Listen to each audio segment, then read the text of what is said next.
మనం దేవుని సన్నిధిలో ప్రార్థించే కొరకై మొదటి రాజుల గ్రంథము 6వ అధ్యాయం 9వ వచనాన్ని అందరం కలిసి చదువుకుంటాం. మొదటి రాజుల గ్రంథము 6వ అధ్యాయం 19వ వచనాన్ని మనం చదువుకుంటాం. యెహోవా నిబంధన మందసము ఉంచుటకై మందిరము లోపల గర్భాలయమును సిద్ధపరచెను. ప్రభు సహాయం కొరకై ప్రార్థన చేసుకుంటాం. మహాపరిశుద్ధుడైన తండ్రి, నీ బంగారు పాదాలకు వందనాలు, లెక్కలేని స్తోత్రాలు చెల్లిస్తూ ఉన్నాం.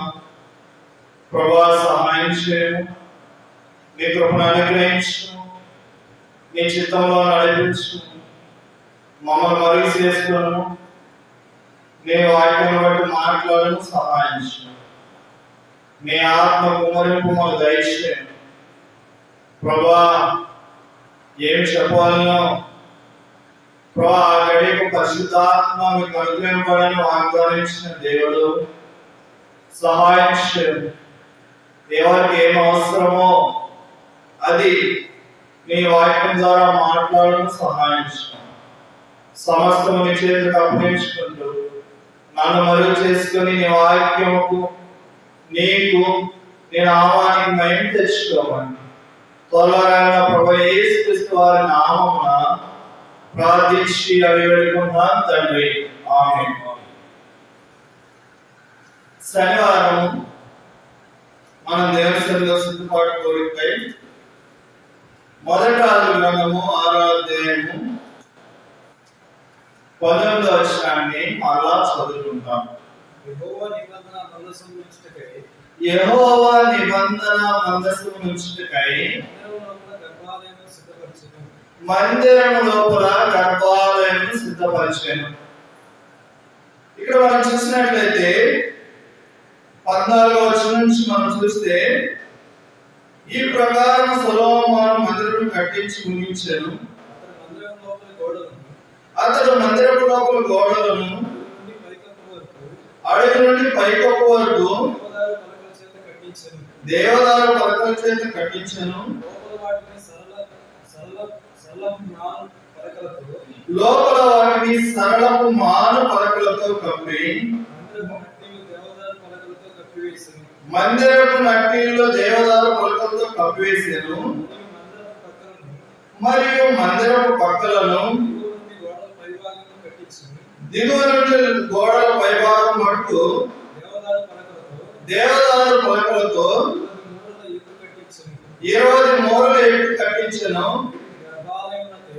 వీటిని గర్భాలయమునకై అనగా అతి పరిశుద్ధమైన స్థలమునకై అతడు లోపల కట్టించెను. అయితే దాని ముందున్న పరిశుద్ధ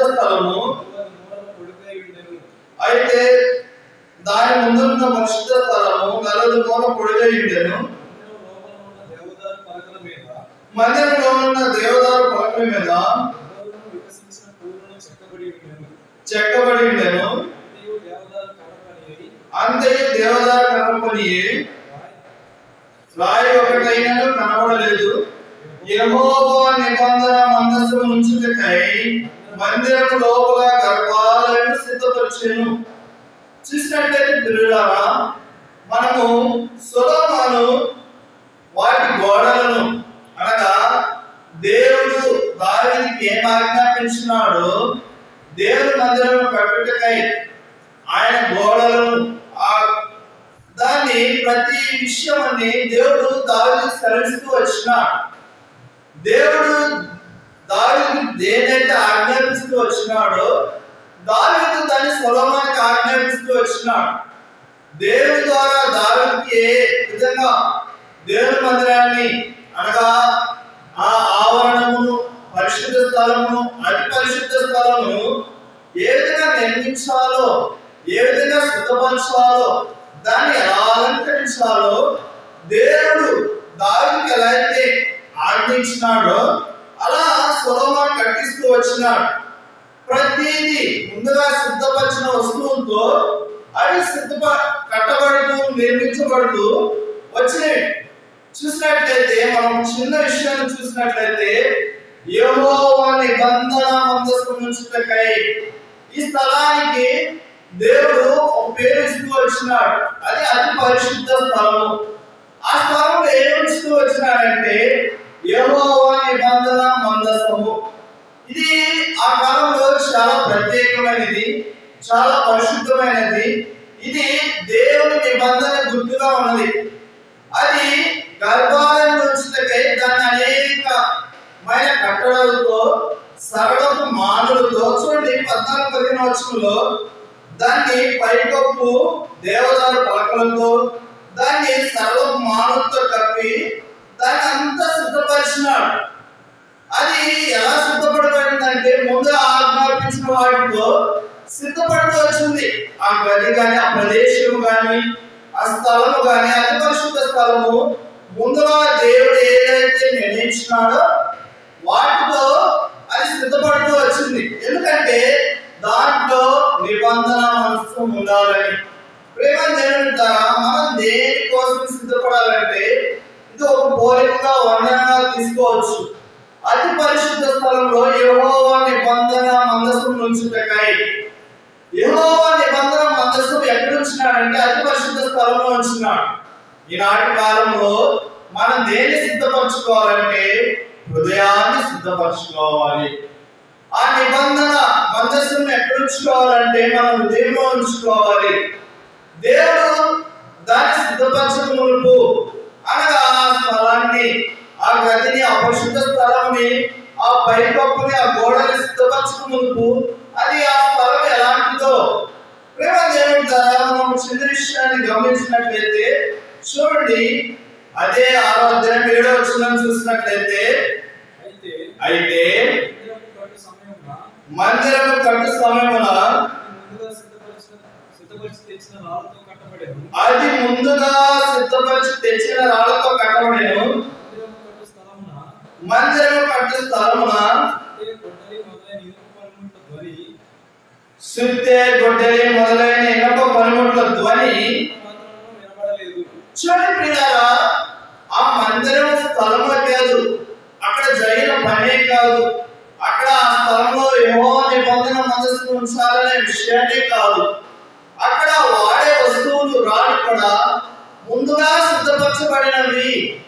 ఆ రాళ్ళకి ముఖము, సరైన దిక్కు అది అమర్చబడాలంటే గోడలో దాని నిర్దిష్టమైన షేపు అనగా దానికి ఏమీ లేవు.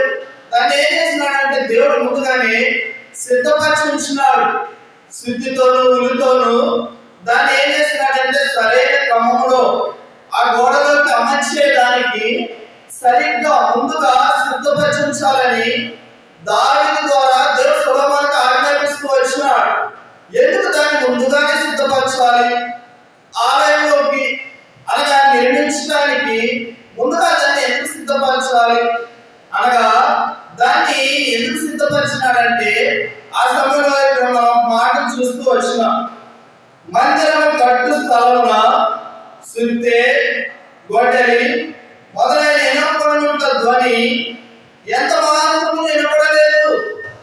అక్కడ ఆ గోడ నిర్మించేటప్పుడు, అక్కడ పైకప్పు సరళ మాలతో ఆ గది నిర్మించేటప్పుడు ఆ రాయి వలన ఎలాంటి డిస్టర్బెన్స్ లేదు. ప్రేమ దేవుని ద్వారా ఇప్పుడు 2 విషయాలు చూసినట్లయితే ఈ రాళ్ళను మనం మనతో పోల్చుకోవచ్చు.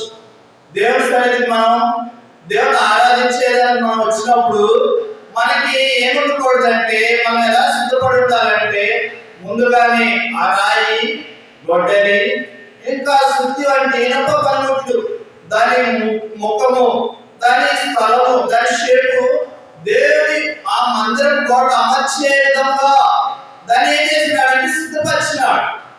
మనం అంటే సిద్ధపాటు కలిగి ఉండాలి. మన జీవితంలో మనకు ప్రాముఖ్యమైన విశ్వాస జీవితంలో ప్రాముఖ్యమైనది ఏంటంటే సిద్ధపాటు.